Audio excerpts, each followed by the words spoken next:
What is up, everybody? Seth here from Red Eye Garage. We've got a really exciting video for you today. I hope you enjoy watching it as much as I did making it. I'm going to apologize in advance for my voice. I'm sick right now, my throat is wigging out.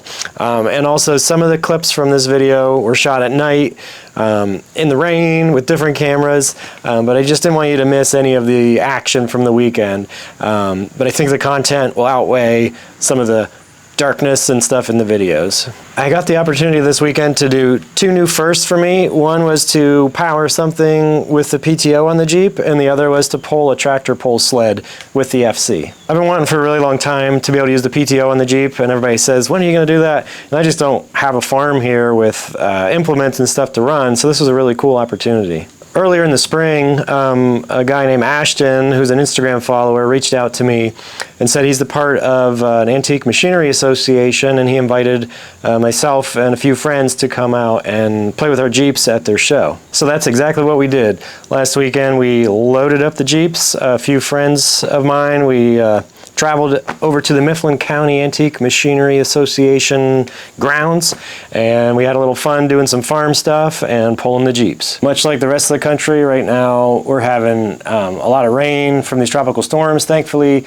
we're not having any of the damage that they're having down south. You know, we're praying for everybody down there, but it is gloomy and wet, and it was a little bit sloppy when we got there.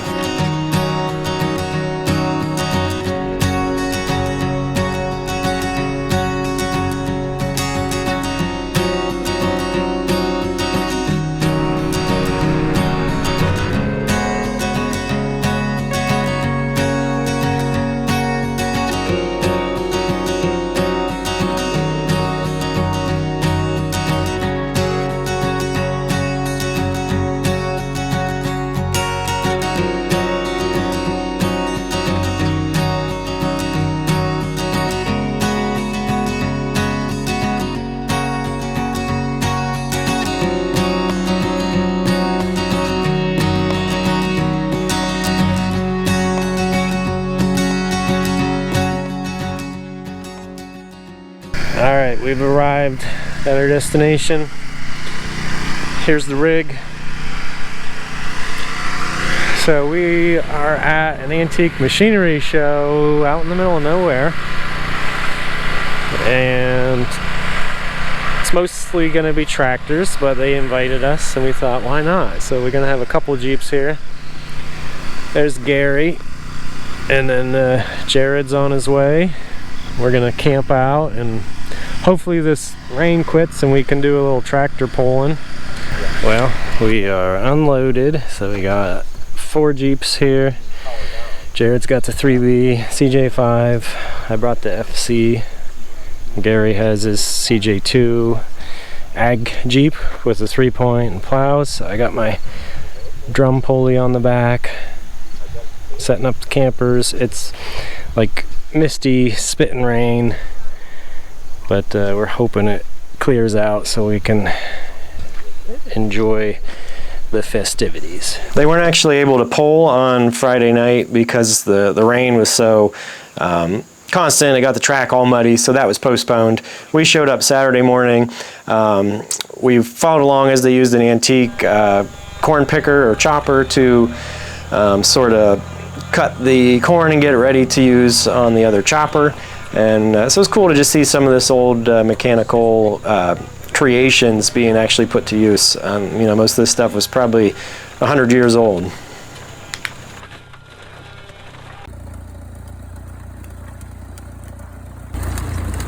Once we had the corn cut, they said I could give it a shot on the PTO, so I've never hooked anything up to the Jeep before. I just got the belt drum fixed and put on the Jeep.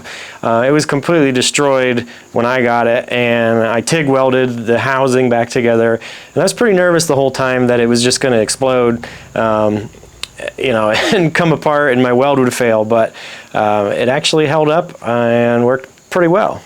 This was my first time running anything off the PTO on the Jeep, and I had no idea what I was doing. The guys were really patient with me getting the belt lined up, and we just couldn't get the belt to stop kind of shaking and sliding back and forth.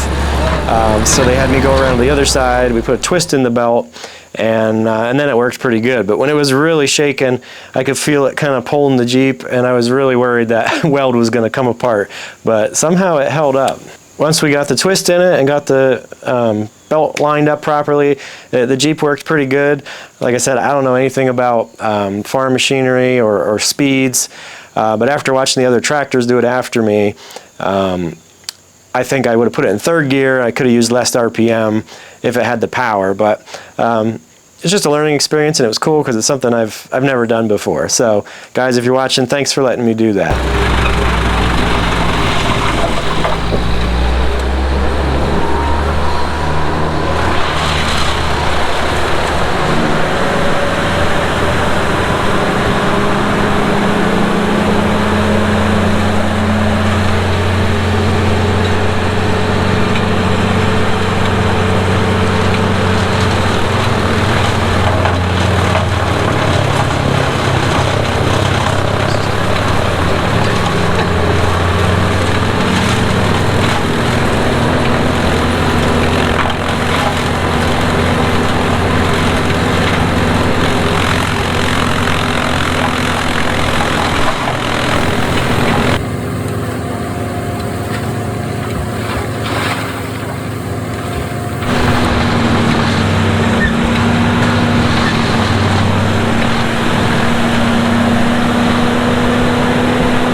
After we finished playing with the PTO, it was time to weigh in. The track was dry enough. They worked on it throughout the afternoon, kind of scraping the top off and smoothing it out. So we got weighed in, and then we were getting ready to pull.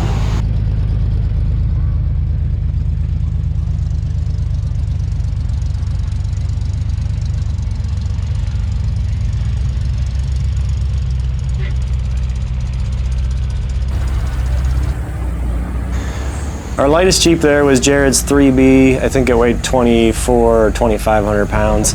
And then mine was the heaviest at 37.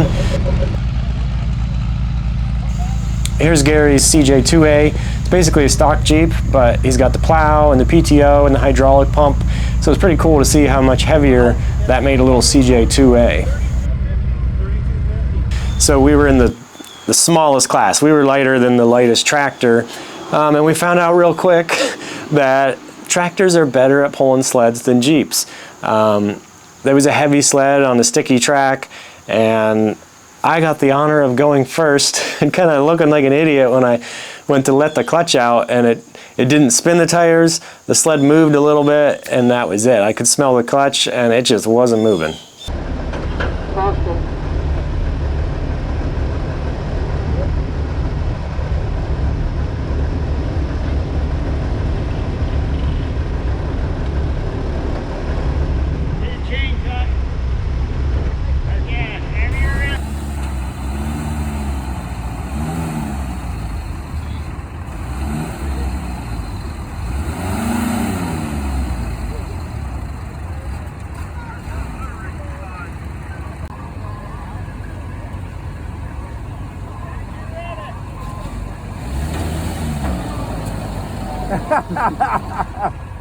You did better in second.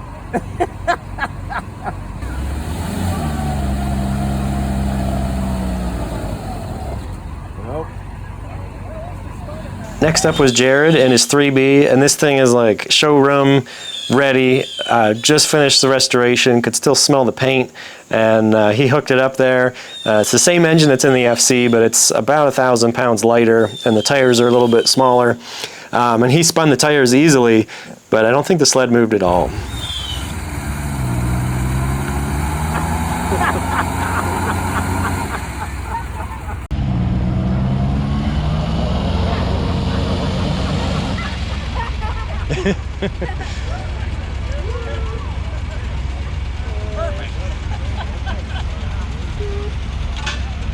Well, now I don't feel quite as bad.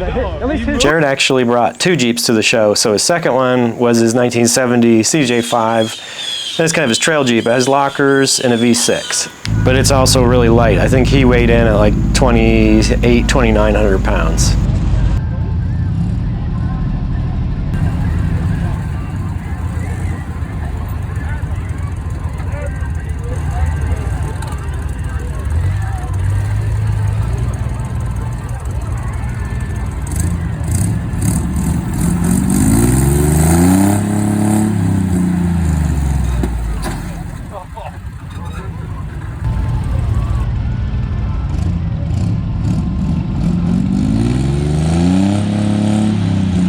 So they hooked him up to the sled. He gave it a couple yanks, and that Jeep sounds awesome, but it's light, and he just spun out, gave it a couple tugs, and but we were pretty humbled in just seeing how the Jeeps are great off-road and they're good, you know, for doing small jobs, but they just don't have the weight and the power to move heavy stuff. This sled was really heavy. So then the guy that was running the sled said, "Do you want to get the tree out and try to tandem pull him?"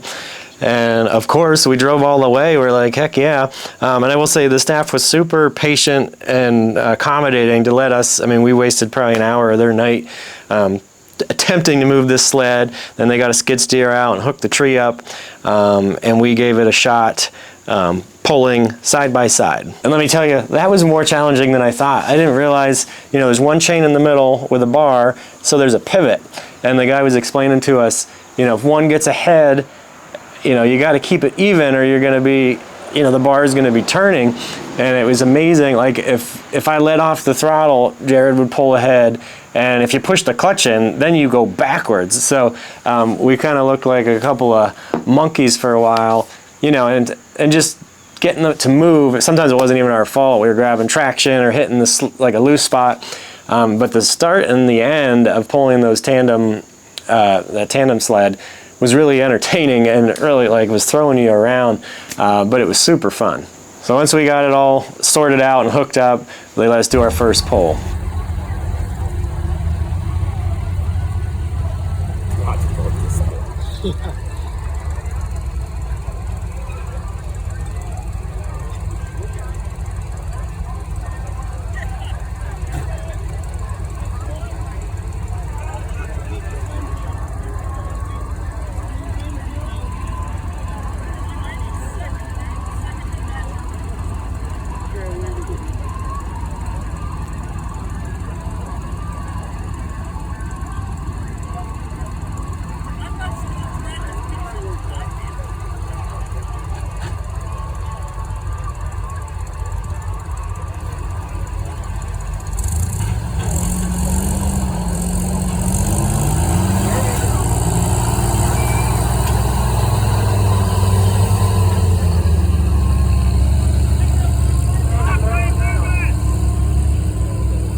We kind of got a little shaky off the line. But once we got it moving, we thought we were pretty cool because we're like, it's going. And I was able to let off, and Jared would catch up and back and forth. Then about halfway down the track, I'm like, this is too easy. And we were talking about, well, when should we stop? And in a tractor pull, you don't usually get to choose when you stop. So the sled or the box wasn't moving up the sled. They were just kind of letting us have our moment. So they were like, well, that wasn't really a real pull then. But thanks for that. For the next pull, the box was moving and we put Jared on the other side, and that didn't work too well.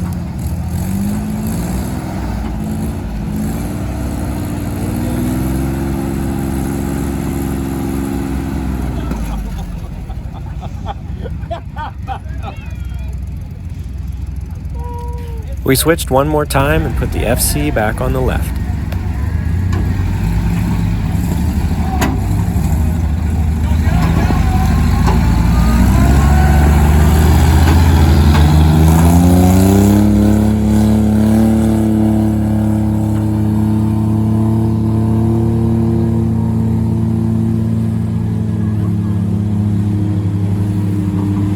This ended up being our best pull of the night at 208 feet.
The rest of the trip was, chicken barbecue, hanging out around the fire, looking at the tractors. The property was really cool, so kudos to the property owners for letting us just kind of wander around and, camp on the property and just have fun with our vehicles. So totally different experience for me, different than a car show or a Jeep show or, most of the trail rides I go on. Just really put the Jeeps to work, and it was fun to watch all the other tractors and machinery do their thing. So just a really cool experience. It's morning. We got breakfast Sammy's in the oven. Just poured some coffee. Let's see what it looks like out here.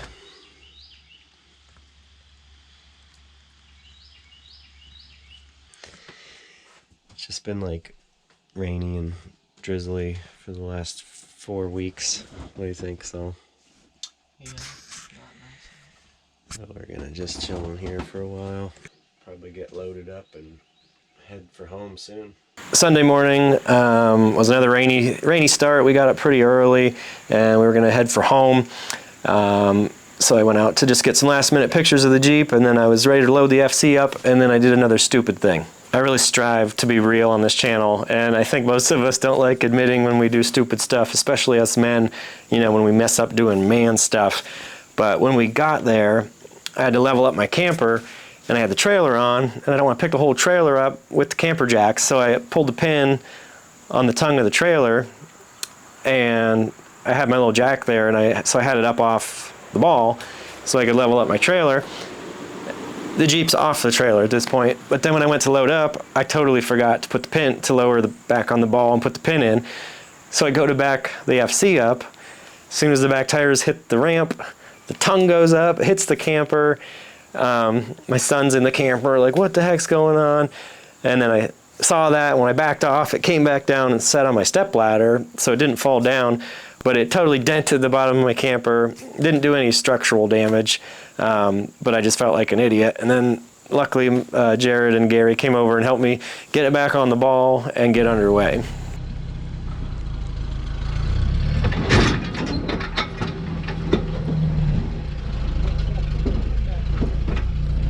Oh, yeah.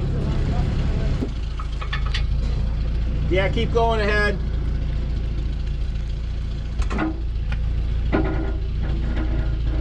Oh, Zach, go on it again.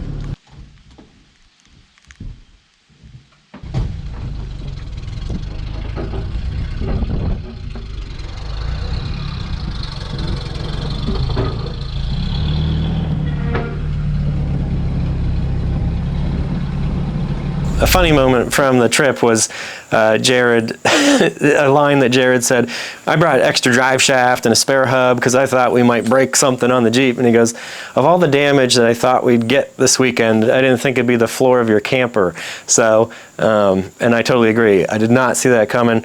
And so I got to be a little bit better. Luckily, I figured it out before I got down the road. The chains were still on, but we all mess up. I won't do that again. But I did sleep well because my camper was nice and level. Put the pin back in, got the truck loaded, and then just had a nice drive through the country. It was raining the whole way, but it was pretty with the fall leaves starting to show, and just kind of reflecting on the weekend.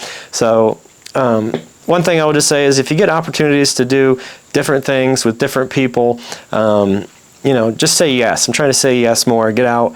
Don't worry about getting your Jeep dirty or breaking something, denting your camper, because you're not going to make any memories or new friendships just sitting around doing the same old thing. It was really refreshing to be around some different people in a different town doing different things. So I just hope I get a chance to get out and do that more. So thank you to the Mifflin County Machinery Association for having us. It was a really cool event, and we hope to see you guys again soon. Thanks for watching. Catch you later.